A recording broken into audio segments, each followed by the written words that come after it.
हर हर महादेव भाई और बहनों, तुम्हें बहुत ही प्यारा सा कथा लेकर आई हूँ। विष्णु भगवान जी और नारायण का कथा, जो दोनों का एक ही स्वप्न है। तो चलिए, बहुत ही प्यारा है, अनोखा कथा है। तो आप लोग जरूर सुनिएगा पूरा, और लाइक कमेंट शेयर जरूर कीजिएगा। कमेंट में ओम विष्णु हरि और हर हर महादेव जरूर लिखिएगा। भगवान विष्णु का स्वप्न, कथा का टाइटल है। एक बार भगवान नारायण वैकुंठ लोक में सोए हुए थे।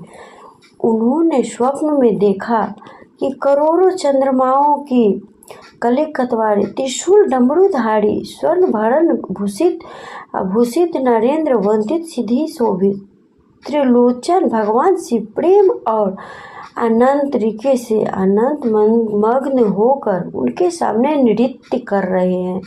उन्हें देखकर भगवान विष्णु हर्ष से गदगद हो उठे और अचानक उनका नींद खुल गया और आँख खुलने के बाद उठकर बैठ गए।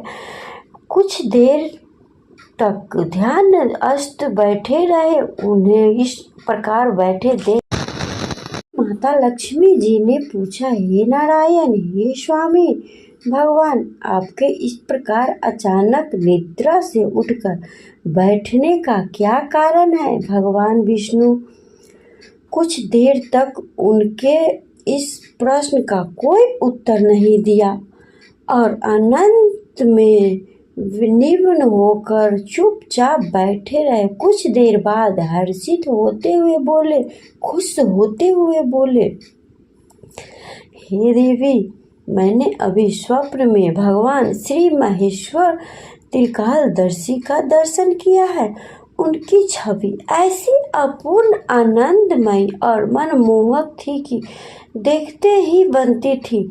मालूम होता था शंकर ने मुझे स्मरण किया है।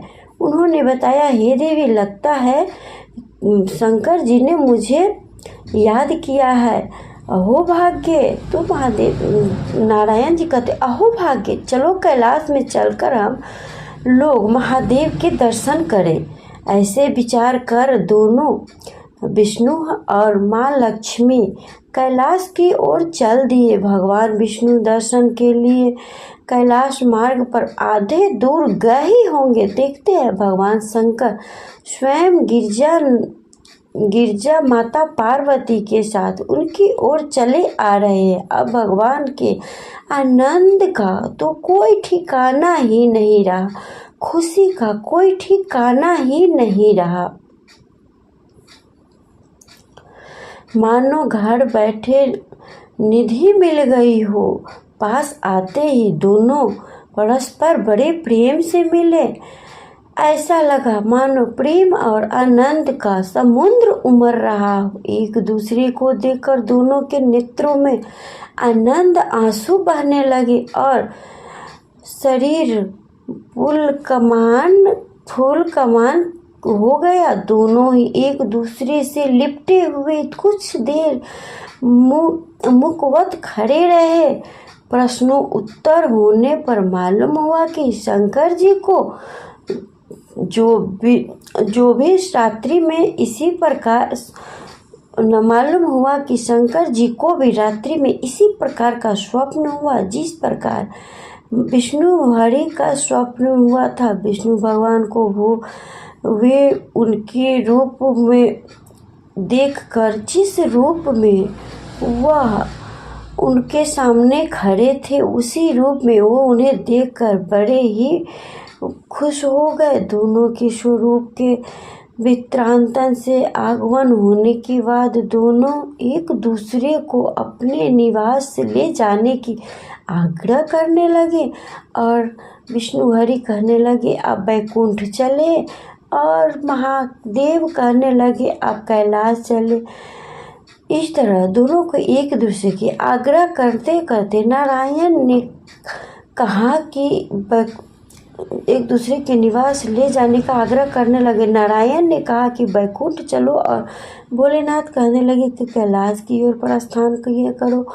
दोनों की आग्रह में इतना अलौकिक प्रेम था, यह निर्णय करना कठिन हो गया था कि कहाँ चला जाए। इतने में ही क्या देखते हैं कि बिना धारी हरि गुण गाते नारद जी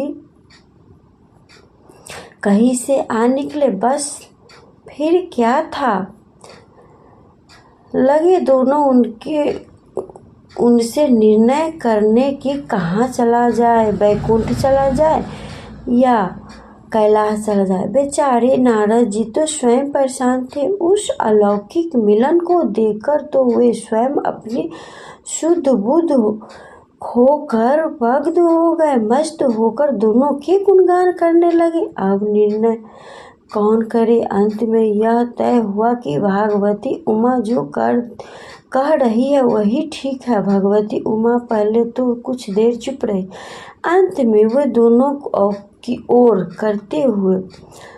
मुख करते हुए बोली, हे नाथ नारायण, आप लोग के निश्चय आनंद और अलौकिक प्रेम को देखकर कि आपके निवास अलग अलग नहीं है। कैलाश वही है, बैकुंठ वही है और बैकुंठ है वही कैलाश है। केवल नाम में ही भेद है, यही नहीं। मुझे तो ऐसा प्रतीत होता है कि आपकी आत्मा भी एक ही है और मुझे स्पष्ट लग रहा है कि आपकी भार्या भी एक ही है। जो मैं हूँ वही लक्ष्मी है और जो लक्ष्मी है वही मैं हूँ। केवल इतना ही नहीं, मेरी तो अब यह दृश्य धारण हो गई है कि यह आप लोगों में से एक के प्रति जो द्वेष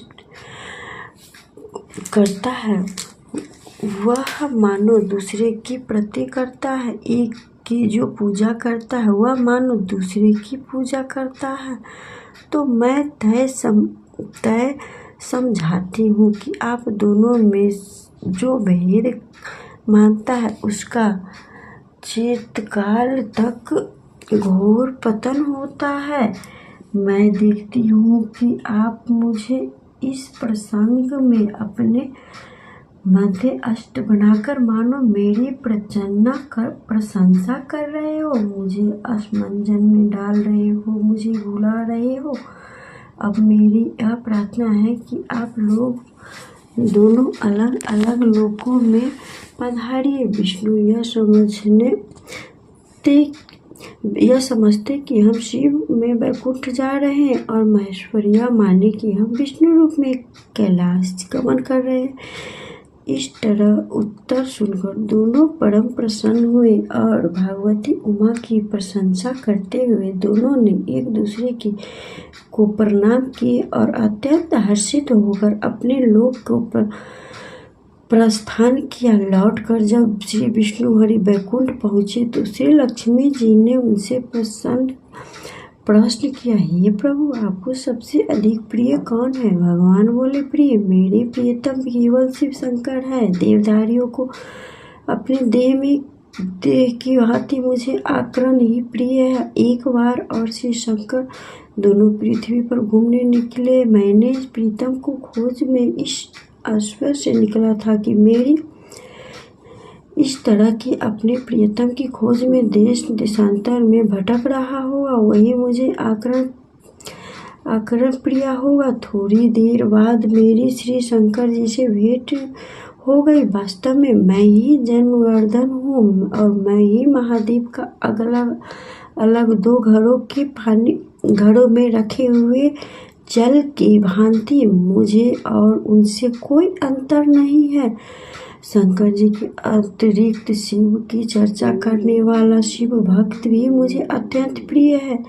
इसके विपरीत जो शिव की पूजा नहीं करते मुझे कदापि प्रिय नहीं हो सकते। इस तरह जो शिव की पूजा करता है वह वैकुंठ वासी विष्णु को भी स्वीकार है और जो श्री विष्णु वंदना करता है वह त्रिपुरारी को भी मान लेता